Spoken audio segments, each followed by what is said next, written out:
Ya, tentunya sama pertanyaan saya di awal begitu ya, Safira. Sebetulnya apa yang menyebabkan posisi IHSG kita hingga sore hari ini 1 jam jelang penutupan masih Ya. berada dan juga terjerembab di zona merah? Apa penyebabnya di sana? Silakan.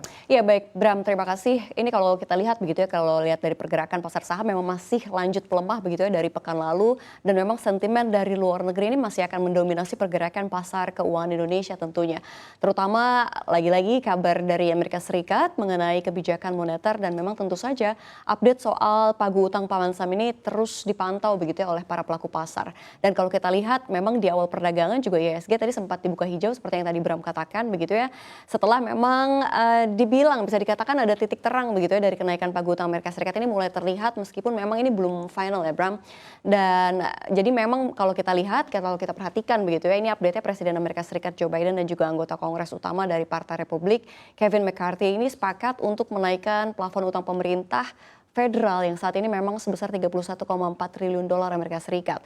Kesepakatan ini dilakukan untuk mengakhiri kebuntuan mengenai debt ceiling yang memang terjadi selama berbulan-bulan. Tapi memang permasalahannya adalah negosiasi itu belum diputuskan secara sah begitu ya bisa dikatakan. Padahal memang batas waktu paling cepat perihal penetapan pagu utang Amerika Serikat ini ditetapkan 5 Juni. Ini bisa dihitung hari ya. Persis hari ini kurang dari 1 minggu lagi. Di samping itu ada beberapa data makroekonomi Amerika Serikat juga yang akan rilis pekan depan dan data-data ini juga dipandang akan berpengaruh pada visi The Fed mengenai nasib suku bunga. Dan memang kalau kita lihat seperti indeks keyakinan konsumen bulan Mei yang memang masuk ke zona pesimis, lalu juga berdasarkan Trading Economics, IKK Amerika Serikat ini diperkirakan juga akan berada di level 99,1, ini turun dari bulan sebelumnya di 101,3. Lalu kalau kita lihat klaim pengangguran di awal perkirakan juga akan meningkat. Kemudian data aktivitas manufaktur yang tetap juga berada di zona kontraksi. Belum lagi ada data pengangguran Amerika Serikat yang diperkirakan akan meningkat 3,5% serta gaji dan penantian juga terpantau juga akan turun. Akan tetapi memang walaupun indikator ini menandakan bahwa ekonomi Amerika Serikat cenderung melemah begitu ya, pandangan para pelaku pasar terkait The Fed akan menaikkan suku bunga sebesar 25 basis point pada pertemuan 14 Juni nanti ini cukup banyak suaranya Bram. Ini kalau kita lihat sebesar 64% ini investor yakin The Fed masih akan hawkish dan ini berbanding terbalik begitu ya sebelum pengumuman FOMC lalu.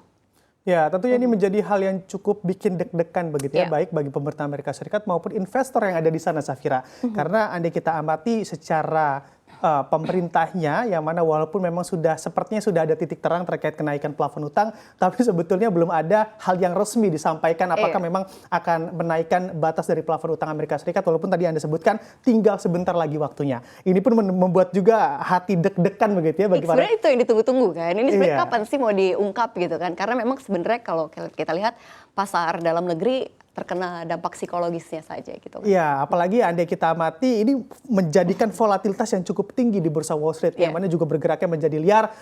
Pasar menjadi menduga-duga apakah memang ini plafon utang akan ketemu atau sebetulnya nantinya akan seperti masa pemerintahan Donald Trump begitu ada government shutdown. Kita nantikan bersama. Andai kita amati secara sentimen global lainnya pastinya ini juga ada datang dari China, negeri tirai bambu yang mana juga Anda dilihat dari segi manufakturnya masih cukup terkontraksi. Kalau Anda mengamatinya apakah ada Safira kaitannya terkait IHSG kita yang kendor hari ini dengan apa yang terjadi di China? Ya, kalau memang untuk China sendiri juga akan merilis data aktivitas manufaktur yang memang diperkirakan juga masih berada di zona kontraksi, yakni di 49,4 Bram.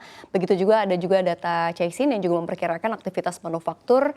Ini manufaktur China ini yakni di kisaran 49,3 dan tentu saja kalau dibilang ini masih ada kaitannya atau enggak, tentu saja sedikit banyak ada kaitannya gitu. Cuman memang nanti akan kita bahas di belakang gitu ya terkait sektoral yang memang cukup sektor energi tentunya. Tapi kalau misalnya kita lihat untuk perbankan sendiri ini masih Amerika Serikat, pagu utangnya masih sangat mendominasi pasar internal. Oke, tadi kita udah bicara terkait sentimen dari eksternal. Alangkah baiknya kita juga mengamati begitu ya. Tentunya Anda juga sudah mengamati apa saja sih kiranya di sepanjang hari ini yang mana juga menjadi pemberat IHSG bahkan di 1 jam jelang penutupan di hari ini. Silakan Safira. Ya tadi kalau kita lihat sektor teknologi juga cukup lumayan ya di 0,6% terkoreksi. Kalaupun kalau tadi kita lihat sektor energi ini kembali menjadi biang kerok pelemahan IHSG bisa dibilang karena memang tercatat sempat melemah cukup signifikan begitu ya, nyaris 3% tadi. Meski demikian memang terpantau global. Hari ini seluruh sektor, tadi hanya ada 2 sektor dari 11 sektor yang bergerak di zona hijau gitu ya, sisanya berada di zona merah kebakaran. Dan kalau kita lihat memang harga saham batubara RI ini telah ambruk sejak awal tahun, ini mengikuti pelemahan harga batubara global tentunya karena memang kondisi pasokan dan permintaan yang mulai kembali normal seperti sebelum perang antara Ukraina dan Rusia ini meletus. Saat ini kalau kita lihat harga batubara berada di level 140 US dollar per tonnya, ini turun signifikan dari harga tertinggi di awal September tahun lalu yang memang mencapai 464 US dollar per ton. Nah kalau kita lihat mayoritas saham batubara yang menguat tajam tahun lalu ini mulai kehilangan tenaga nih Bram. Dan kalau kita lihat ini menjadi pemberat utama kinerja IHSG tahun ini. Jadi kalau kita lihat secara keseluruhan, dari cuaca di Eropa dan Asia yang membaik, harga gas yang juga terkoreksi dan lesunya permintaan di Eropa, ini menjadi penyebab masih lesunya harga batubara dunia. Dan kalau kita lihat ada beberapa emiten-emiten dalam negeri begitu ya, seperti Bumi, Bian dan juga Adro ini yang memang terpantau terkoreksi lumayan cukup signifikan. Dan berikutnya kalau misalnya kita lihat, kita lihat ada Bumi yang terkoreksi 4,72%, ada Bayan Resources terkoreksi 4,41% pemirsa, dan juga ada Adaro di 1,44%. Dan itu sangat mempengaruhi juga ya untuk harga-harga dari batubara dalam negeri. Selanjutnya juga ada emiten perbankan begitu ya. Kalau kita lihat kinerja saham sektor finansial begitu ya, khususnya perbankan raksasa yang juga diperdagangkan juga ada di zona merah. Dan kalau kita lihat ini memperparah pelemahan IHSG hari ini. 2 bank terbesar RI yang memiliki bobot terbesar di indeks hari ini juga diperdagangkan di zona merah, yakni Bank BCA begitu ya, BBCA dan juga BBRI. Kita lihat masing-masing terkoreksi 0,55% dan juga BBRI lumayan cukup dalam. Signifikan 1,79%, nyaris 2%. Apakah pelemahan yang ada di BBR ini juga melihat begitu ya, dari trennya saya amati di mana dalam 1 bulan ini cukup ciamik sebetulnya penguatannya hingga 7% begitu ya. Apakah memang ini menjadi koreksi wajar bagi BBRI karena memang pada hari ini cukup dalam ya, lebih dalam dibandingkan emiten perbankan lainnya, Safira. Jadi memang sangat mempengaruhi sekali gerak IHSG begitu ya, hingga memang cukup signifikan berada di 6.600 sekarang. Oke, baik, terima kasih Safira Wardoyo telah lengkap sekali ulasan dari Anda terkait kondisi market di sore hari ini khususnya begitu ya.